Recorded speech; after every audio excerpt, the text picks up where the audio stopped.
I make a lot of money, but I don't spend it the way most people expect.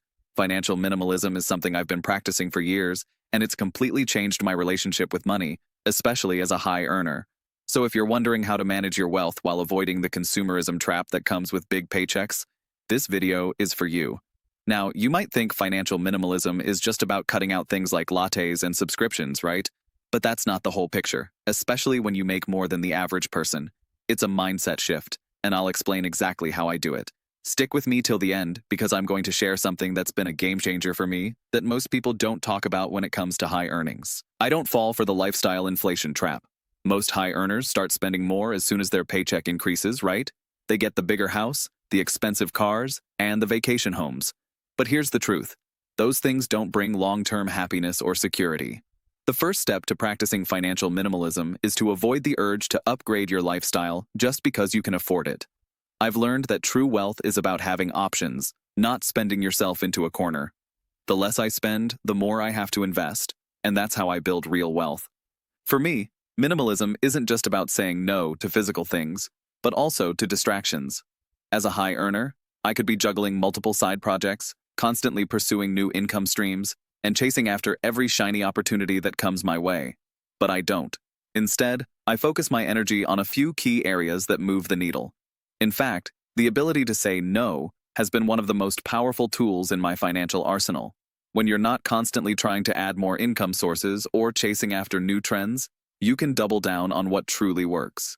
That's how minimalism applies to time as well.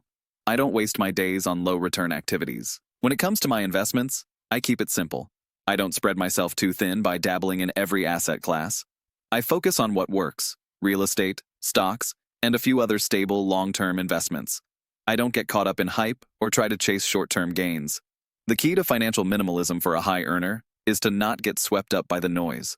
I've seen countless people make bad financial decisions because they were trying to chase trends. My advice? Stick to what you understand and what has a proven track record. Don't chase what's hot right now. I also take a hard look at my expenses, especially recurring ones. Even as a high earner, I'm not immune to unnecessary subscriptions and services that drain my account. By tracking my spending and reevaluating things like gym memberships, insurance policies, and software subscriptions, I found that a lot of my money was being allocated to things I didn't need or use. A huge part of financial minimalism is getting rid of the clutter, whether it's physical or financial. If something isn't bringing value, I cut it out.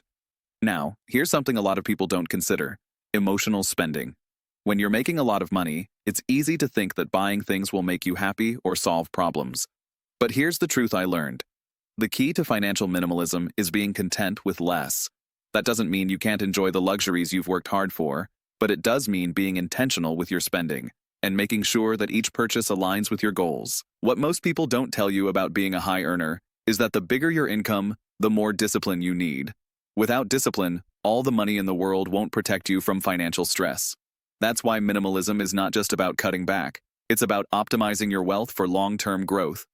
If you want to implement this in your own life, start by taking a step back and evaluating what truly matters. Focus on the things that make your life better, not just your bank balance. You don't need to constantly upgrade your lifestyle. You don't need to chase every opportunity. You just need a clear strategy for managing what you already have. If you found value in this video and want more content like this, without the hidden incentives of affiliate commissions, make sure to subscribe. You'll get content that's here to help you think differently about money and wealth.